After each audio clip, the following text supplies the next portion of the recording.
Hello students. तो आज हम शुरू करने वाले हैं चैप्टर डिफरेंशिएबिलिटी। तो सबसे पहले डेफिनेशन से शुरुआत करेंगे।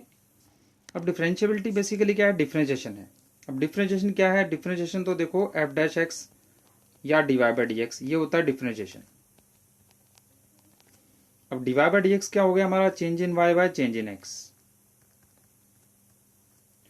तो अब एक्स को अगर चेंज करना है तो हम एक पॉइंट पे तो रुक नहीं पाएंगे भी। जैसे कि मैं इस ग्राफ की बात करूं,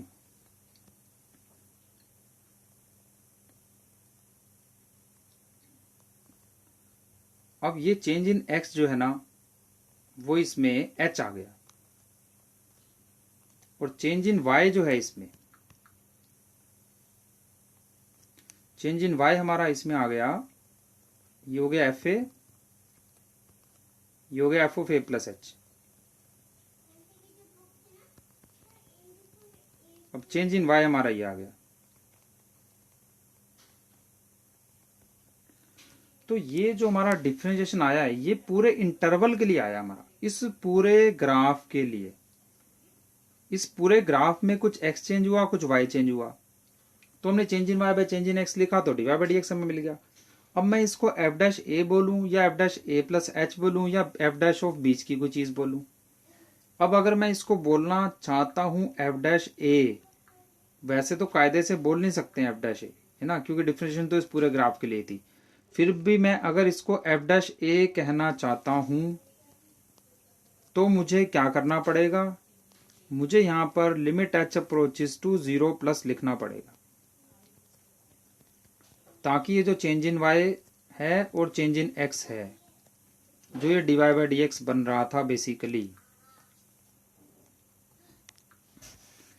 ये अब क्योंकि h बहुत ही छोटा हो गया तो ये पॉइंट काफी ज्यादा इसके नजदीक पहुंच जाएगा। यानी ये जो ग्राफ हमारा यहां से यहां तक का चला आ रहा था पूरा, ये ग्राफ अब छोटा होकर सिर्फ इतना सा ही रह गया, क्योंकि a प्लस एच हमारा काफी a के यहां पर पहुंच चुका है। यानी इतने से ग्राफ की डिफरेंशिएशन की बात हो रही है, जिसको कि मैंने बोल दिया a पर डिफरेंशिएशन। वैसे तो अभी भी ये a और हल्का सा छोटी आगे तक लाइन जाएगी, बट ठीक है, हम a बोल देते हैं इसको।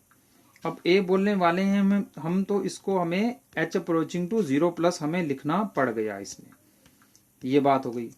अब बात ये है कि अगर मैं ये लिखूं f of a minus H minus f of A bye minus H, तो ये किस ग्राफ की बात हो रही है? भी देखो, ये वाला जो डेरिवेटिव था, ये तो जो है इतने ग्राफ की बात हो रही थी, इस ग्राफ की। क्लियर?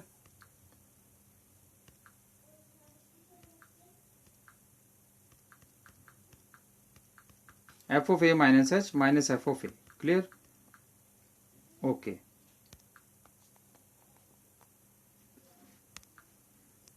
ये तो इतने ग्राफ की बात हो रही है।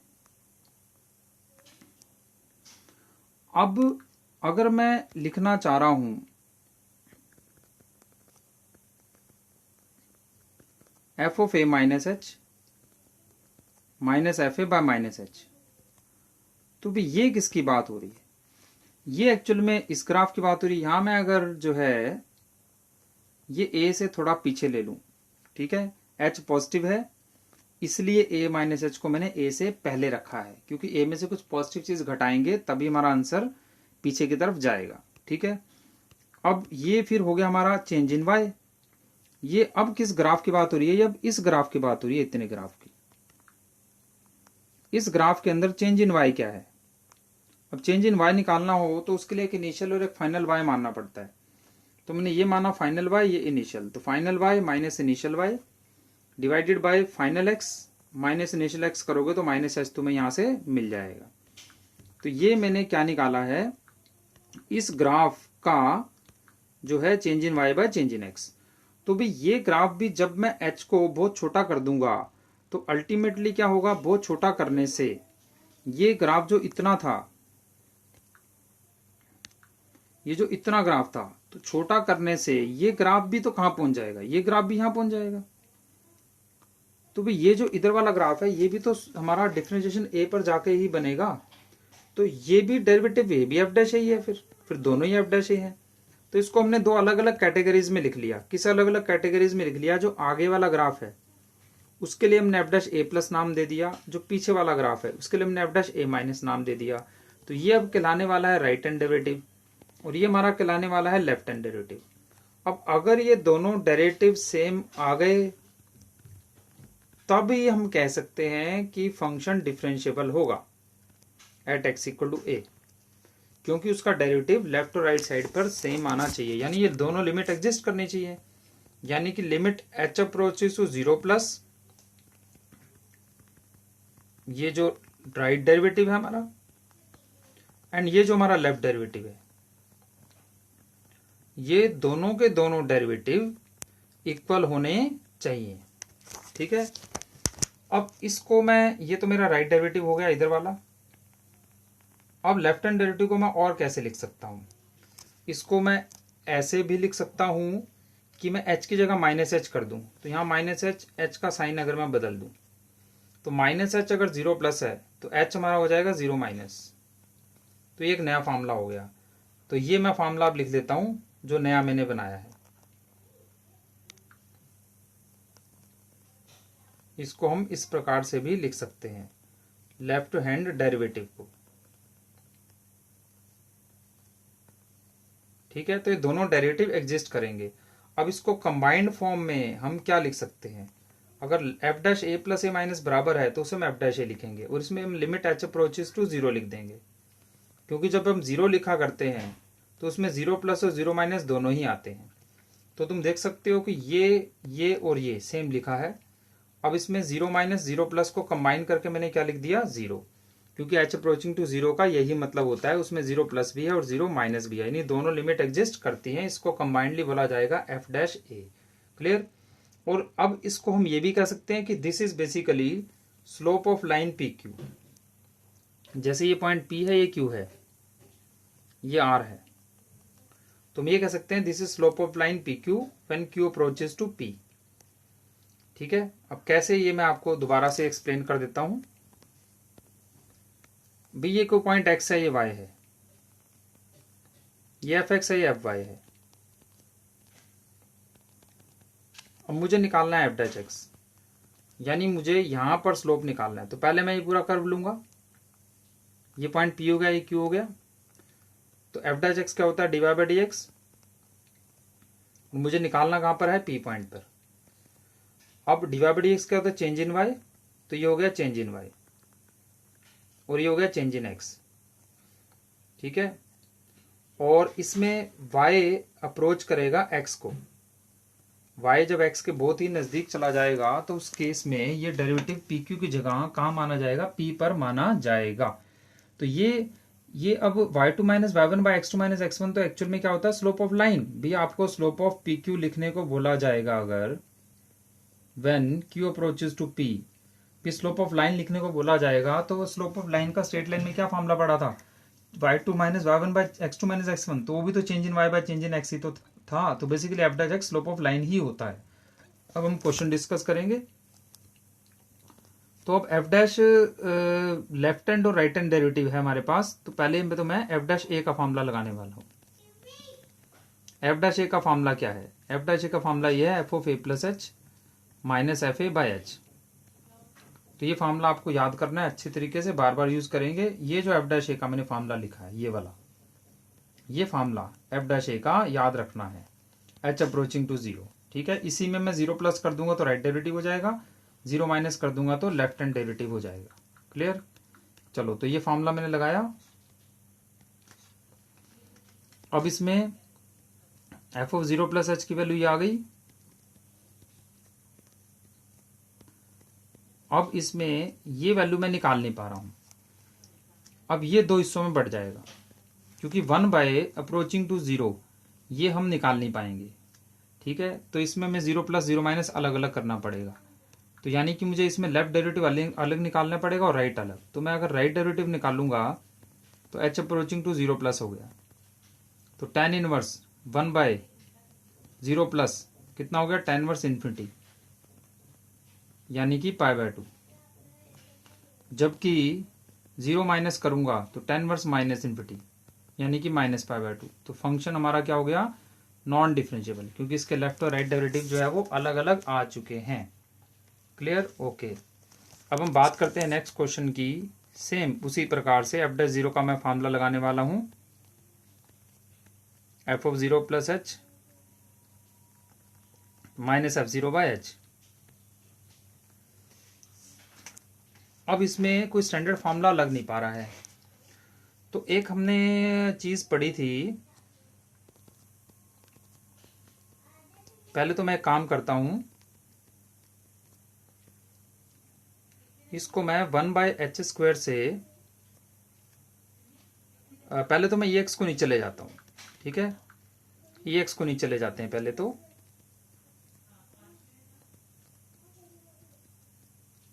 ठीक है, अब इसको h से मल्टीप्लाई डिवाइड कर दिया।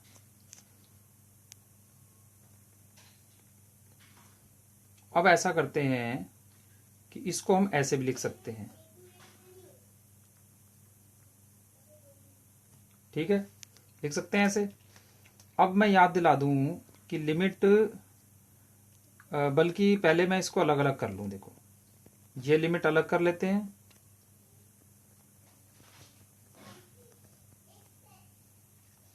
और ये लिमिट अलग कर लेते हैं।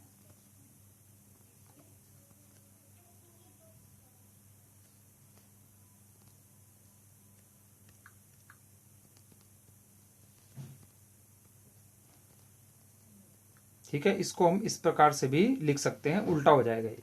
ठीक है, अच्छा। अब ये तो देखो, ये अपना क्या हो गया, 0 इंटू साइन 1/0 जो है वो प्लस माइनस इन्फिनिटी जो भी बनेगा, तो ये वैल्यू तो हमारी 0 आ गई। 0 इंटू साइन इन्फिनिटी क्या होता है, 0। अब बात आती है इस पार्ट की। इसमें मैं 1/h² को लिखने वाला हूं t। तो h अगर 0 अप्रोचिंग टू 0 है तो h² हमारा क्या हो जाएगा, इन्फिनिटी। और ये क्या हो गया, e की पावर t बाई e की पावर t। ठीक है, अब इसमें मैं लगा दूंगा एल ऑपिटल रूल, जिसमें से कि 1/e की पावर t हो जाएगा ये। और ये वैल्यू फिर 1/e की इन्फिनिटी यानी क्या हो जाएगी, 0। तो यानी इसका आंसर क्या आ गया, 0। अब इसका आंसर लेफ्ट और राइट दोनों डेरिवेटिव का आंसर 0 आ गया। तो ये फंक्शन क्या हो गया, डिफरेंशिएबल फंक्शन ये बन गया। क्यों बन गया, क्योंकि ये लिमिट 0 माइनस 0 प्लस हमने कुछ भी डाला, आंसर इसका 0 ही आया। यानी लेफ्ट लिमिट राइट लिमिट दोनों का आंसर 0 आया। इसमें भी मैंने 0 प्लस डाला या माइनस डाला, कुछ भी डाला, 0 प्लस माइनस कुछ भी डालने से t तो इन्फिनिटी ही आएगा। यानी ये इस क्वेश्चन में कोई फर्क नहीं पड़ा 0 प्लस और माइनस होने से, यानी कि लेफ्ट और राइट डेरिवेटिव का आंसर जो है वो सेम आ गया। क्लियर? ओके, तो डिफरेंशिएबल हो गया ये। अब नेक्स्ट हमें ये डिफरेंशिएबिलिटी अगेन चेक करनी है 0 पर। तो limit h approaches to 0, f of 0 plus H minus f of 0 by h. अब एफ ऑफ 0 कितना है, एफ ऑफ 0 है यहां से tan इनवर्स 0, तो 1 है बेसिकली, 1 वैल्यू आ जाएगी। क्लियर? ओके। अब इसमें देखो फॉर्म कौन सी बन रही है, फॉर्म तो हमारी 0/0 बन रही है। तो इसको हम लिख सकते हैं 1 प्लस साइन इनवर्स एच का under root minus 1 minus tan inverse H का under root divided by h root of 1 minus tan inverse H. Clear? Okay. अब देखो इसमें तो वैल्यू डाल दो, 1 हो गया, तो इसकी कोई जरूरत नहीं है यहां पे लिखने की। ठीक है, इसको तो हटा ही देते हैं।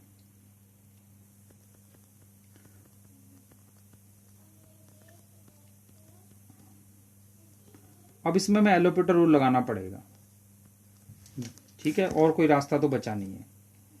तो अब एलोपिटर रूल हम इसमें लगाएंगे तो क्या मिलने वाला है हमें,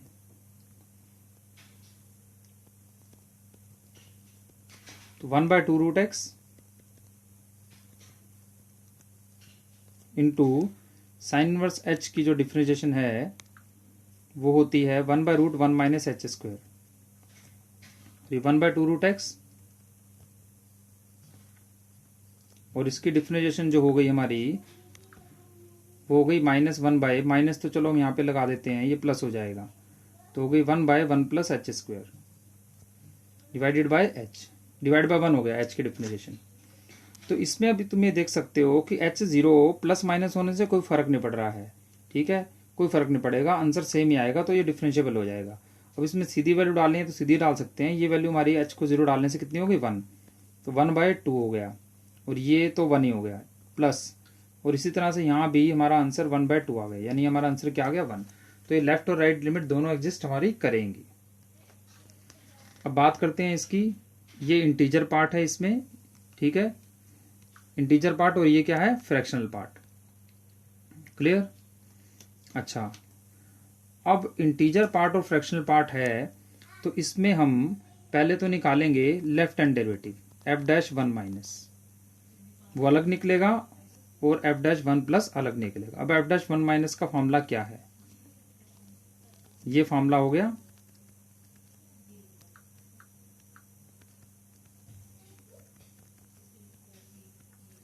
अब f1 की वैल्यू कितनी है, वो है cos पाई -1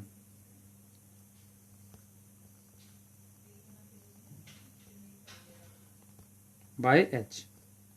अब cos of pi minus theta कितना हो गया, cos पाई माइनस थीटा होता है माइनस cos थीटा,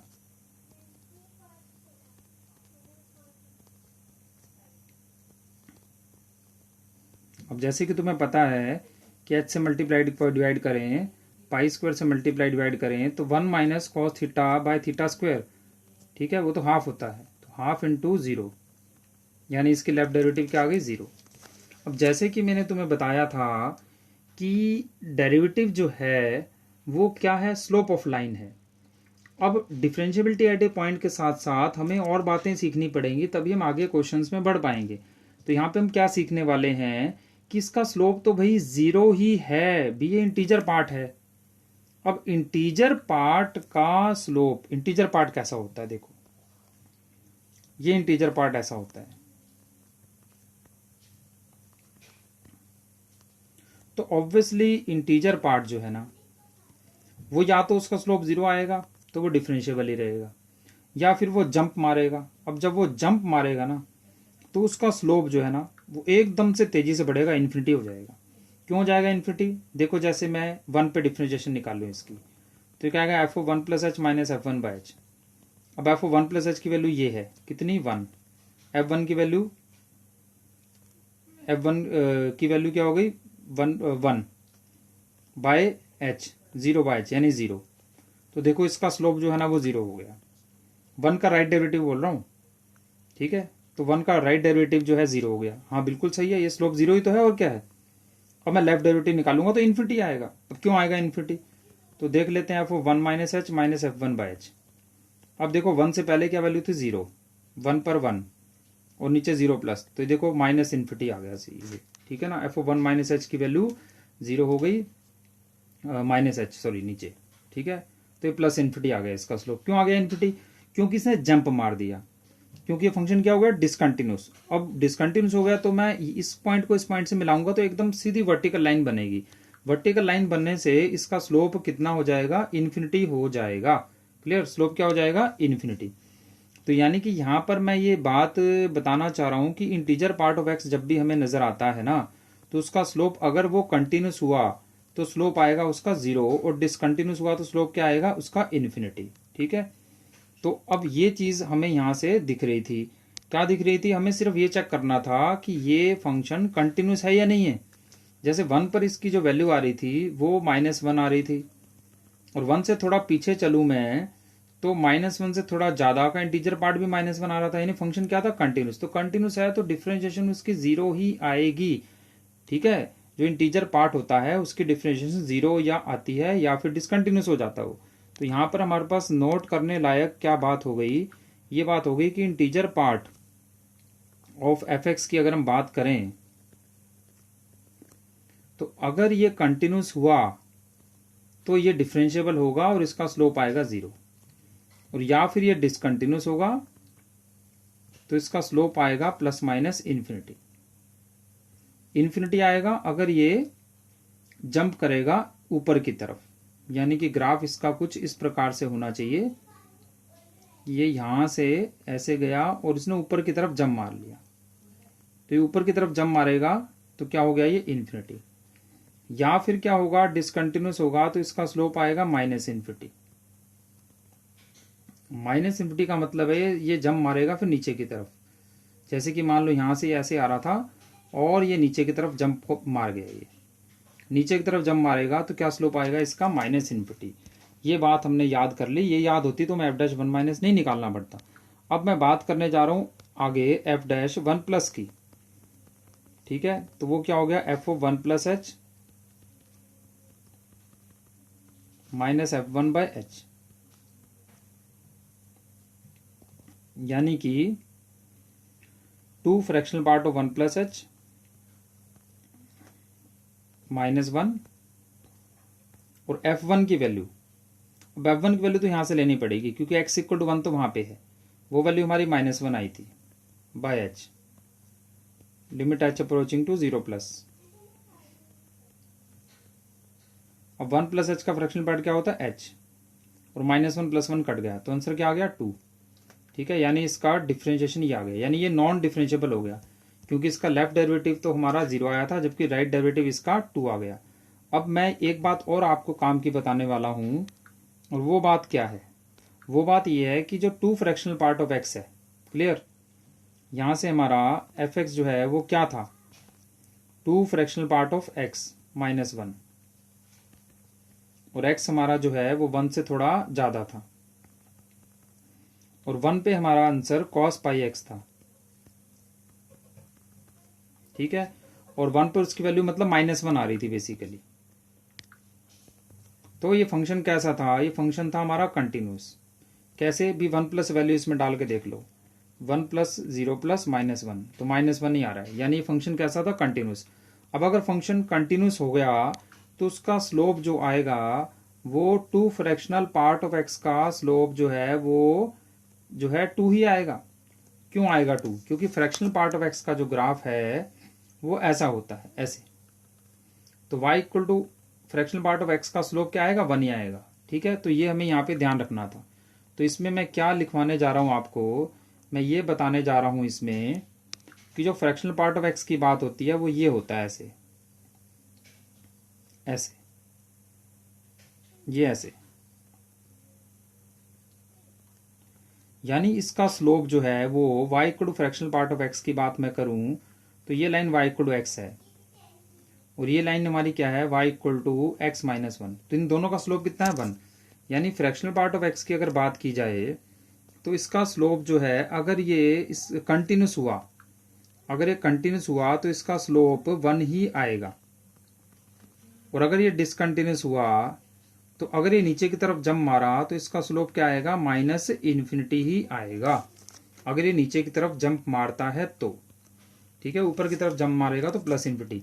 यानी हमें सिर्फ कंटिन्यूटी डिसकंटिन्यूटी चेक करनी होती है। तो ये क्योंकि वन पे कंटिन्यूस हो रहा था तो इसलिए जो है इसका स्लोप टू ही आ गया, तो इसका हमारा राइट हैंड डेरिवेटिव कितना आ गया, टू ही आ गया। Clear, okay. अब नेक्स्ट क्वेश्चन करते हैं डिस्कस। अब इसमें हमें क्या करना है, इसमें ये डिफरेंशिएबल होना चाहिए, तो डिफरेंशिएबल होने के लिए एफ डैश जीरो एग्जिस्ट करना चाहिए, यानी कि F zero plus H minus F zero by H, ये एग्जिस्ट करना चाहिए। ठीक है, ये यहां पे थोड़ी है करेक्शन, और यहां पर आएगा less than equal to zero. Clear, और यहां पर ये क्या था, ये था हमारा ग्रेटेस्ट इंटीजर फंक्शन, और ये था हमारा फ्रैक्शनल पार्ट फंक्शन। ओके, तो इसमें ये हमारे पास आ गया F zero plus H minus F zero by H. Clear, so ये क्या बन गया हमारे पास, h की power m minus one into sine one by H, यानी कि जीरो प्लस, अगर तो हम राइट डेरिवेटिव की बात करें, जीरो माइनस अगर लेफ्ट की बात करें, ठीक है, और sine one by h sine plus minus infinity. अब साइन इन्फिनिटी लिख लेते हैं, कोई बात नहीं, ये आ गया। अब ऑब्वियस सी बात है कि अगर m माइनस वन पॉजिटिव हुआ तो जीरो प्लस माइनस की पावर पॉजिटिव लिखेंगे तो जीरो ही आंसर आएगा, तो आंसर जीरो आ जाएगा, यानी डिफरेंशिएबल ये हो जाएगा। जबकि अगर मैंने m-1 को 0 कर दिया तो उस केस में 0 प्लस माइनस की पावर 0 यानी कि हो जाएगा 1, और 1 अगर ये हो गया तो ये एग्जिस्ट नहीं करेगा। ऐसे ही अगर m-1 नेगेटिव करेंगे तो उस केस में क्या होगा, 0 प्लस माइनस की पावर अगर मैं नेगेटिव कर दूंगा तो ये चीज क्या बन जाएगी, प्लस माइनस इन्फिनिटी, तब भी एग्जिस्ट नहीं करेगा। यानी m को 1 से बड़ा होना पड़ेगा अगर इसको डेरिवेबल होना है तो। क्लियर? ओके, नेक्स्ट क्वेश्चन की तरफ बढ़ेंगे।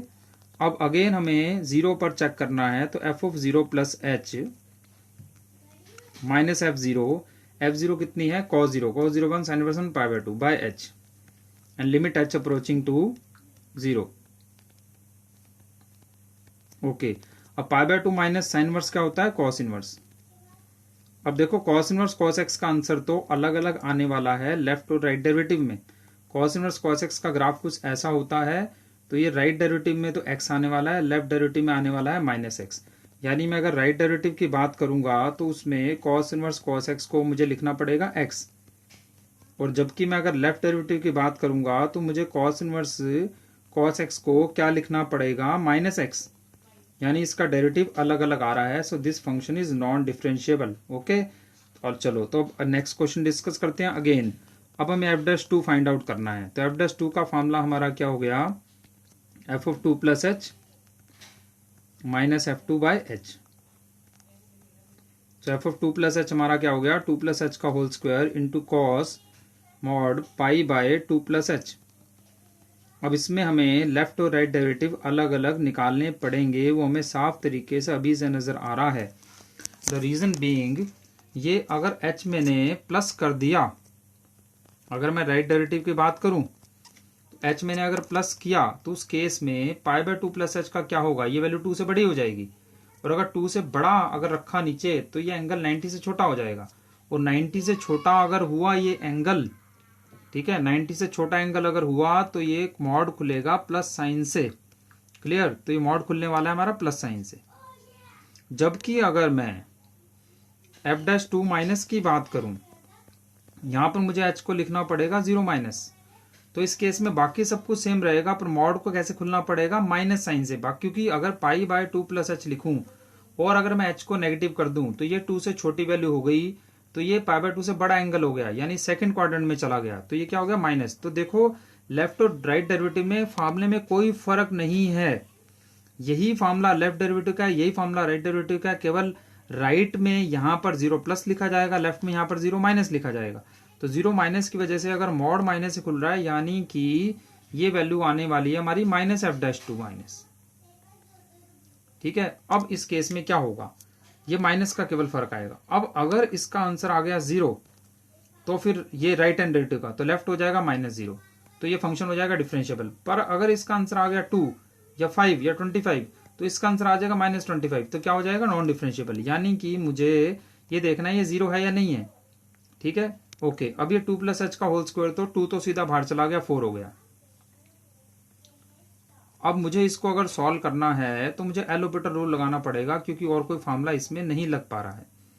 तो एल हॉपिटल रूल के हिसाब से कॉस की डिफरेंशिएशन हमारी क्या हो गई, minus sine pi by 2 plus H, और 1 बाय एक्स की डिफरेंशिएशन क्या हो गई, -1 बाय एक्स स्क्वायर। अब इसका आंसर जो है, और एच की 1, अब इसका आंसर 0 नहीं आया, इसका आंसर तो हमारा पाई बाय 4 आ गया। ये माइनस साइन पाई बाय 2, यानी कि -1 और -1 + 1 पाई बाय 4। इसका मतलब लेफ्ट हैंड डेरिवेटिव जो हम निकालेंगे उसमें केवल मॉड ही तो उल्टे साइन से खुलना था, यानी कि आंसर सेम आएगा माइनस साइन के साथ, तो हो गया नॉन डिफरेंशिएबल। क्लियर? ओके। अब हम बात करते हैं 8th क्वेश्चन की। अब 8th क्वेश्चन के लिए मैं जो है फार्मूला यूज करने वाला हूं, कौन सा मैं फार्मूला इसमें यूज करने वाला हूं, देखो ये फार्मूला जो f' का मैंने अभी आपको बताया, f' का फार्मूला, ये जो फार्मूला अभी आपको बताया मैंने कि f' का फार्मूला होता है slope of line PQ। Clear? Slope of PQ, ये PQ का स्लोप होता है f', PQ का स्लोप यानी कि change in y bye change in x। ये फार्मूला मैं लगाने वाला हूं अब, change in y bye change in x। Clear? अब देखो कैसे हम लगाने वाले हैं change in y bye change in x। अब इसमें मैं एक ग्राफ बनाऊंगा और इसमें ये पॉइंट होगा मेरा ए, ये पॉइंट हो गया मेरा a+2h, और ये पॉइंट हो गया मेरा a-3h। ठीक है, तो बेसिकली ये जो है ये हाइट होगी हमारी f(a+2h), ये हाइट हमारी होगी f(a-3h), ये पॉइंट हो गया हमारा p, ये हो गया q। तो भाई ये जो चीज़ है ये क्या हो गई, ये जो चीज़ मुझे दी गई है, क्लियर, क्या दिया गया मुझे यहाँ पर, मुझे दिया गया f(a+2h - f(a-3h) बाय h। अब h को मैं यहाँ पर 5 से मल्टीप्लाई डिवाइड कर लेता हूँ और इसको इस तरह से मैं लिख लेता हूँ। ठीक है, नीचे 5h आया, ये बन गया। अब देखो ये चीज तो चेंज इन y है, ये क्या है, y की वैल्यू, p का y, क्लियर, ये है लिमिट, ये है y ऑफ p माइनस ये क्या है y ऑफ q, और a+2h हमारा क्या है x of p minus a-3h हमारा क्या है x ऑफ q, यानी, और h अप्रोचिंग टू 0 का क्या मतलब है, जब h हमारा 0 हो जाएगा तो ये वैल्यू हमारी क्या बन जाएगी a, और ये वैल्यू भी क्या बन जाएगी a, दोनों के दोनों a बन जाएंगे। अगर ये दोनों a बन जाएंगे तो ऑब्वियसली ये दोनों के दोनों r पॉइंट पे आएंगे, यानी इसमें p approaches to r and q approaches to r, क्योंकि p पॉइंट हमारा ये है, h को 0 डालने से a बनने वाला है, ये भी h को 0 डालने से a बनने वाला है, यानी p पॉइंट भी हमारा r पे जा रहा है और q पॉइंट भी हमारा r पे जा रहा है, यानी दोनों के दोनों कहाँ की तरफ टेंड कर रहे हैं, r के ऊपर टेंड कर रहे हैं। ठीक है, तो यानी कि ये हो गया slope of line p Q, P point का ही तो है ना change in y bye change in x, तो change in y bye change in x क्या होता है, स्लोप ऑफ लाइन यानी slope of P Q, but इसमें पी क्यू दोनों के दोनों किधर को जा रहे हैं, r पे, तो यानी ये हो गया स्लोप ऑफ पी क्यू की बजाय slope of the line p q at r, जिसको कि हम क्या कह सकते हैं f'(a), और f'(a) की वैल्यू कितनी है 3, तो आंसर हमारा कितना आ जाएगा 3, और साथ में ये 5 हमारे पास था पहले से, तो ये इंटू 5 अगर कर देंगे तो हमारा आंसर कितना हो जाएगा फिर 15। Clear, okay. अब नेक्स्ट क्वेश्चन इसी तरह से, ये फिर से वही क्वेश्चन है। अब इसमें हम क्या करने वाले हैं, ये हमारे पास एक फंक्शन दिया है,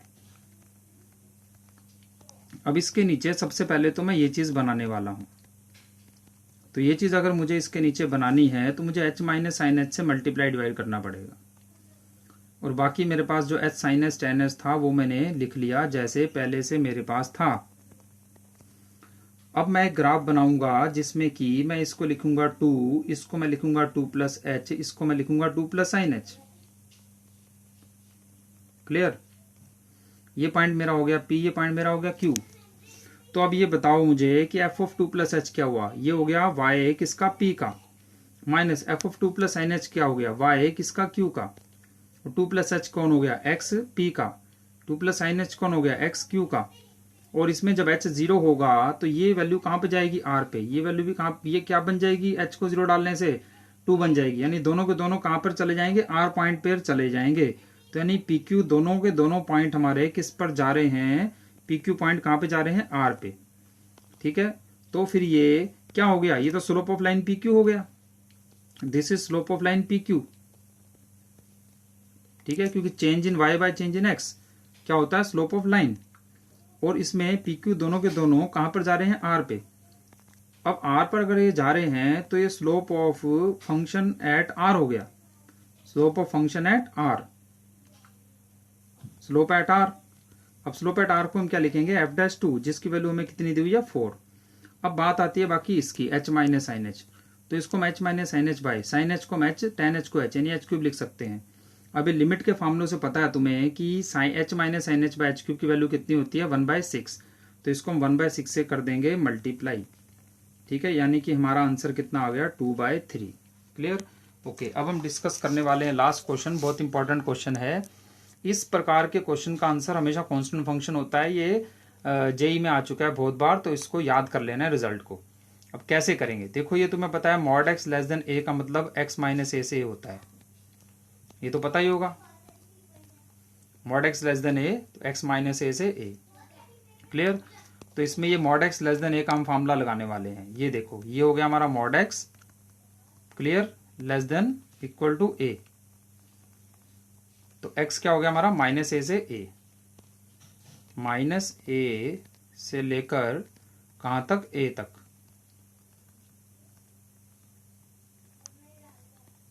क्लियर। अच्छा, अब हम इसको x माइनस वाई मॉड से कर देते हैं डिवाइड।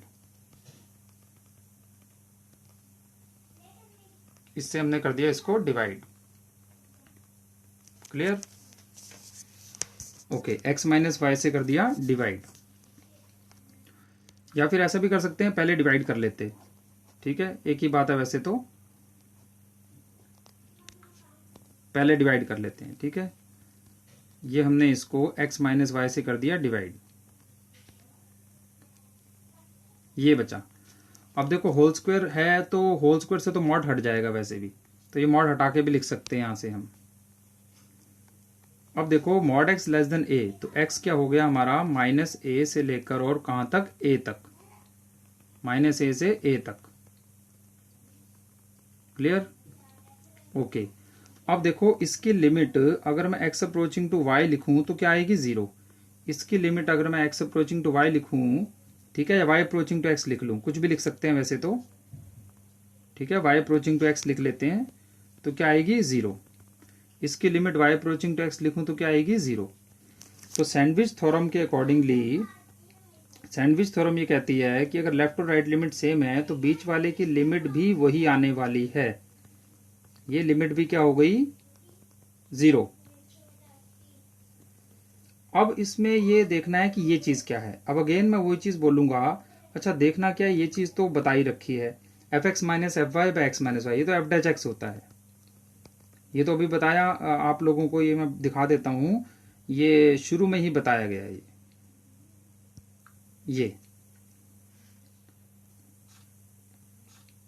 ये चीज हो गई।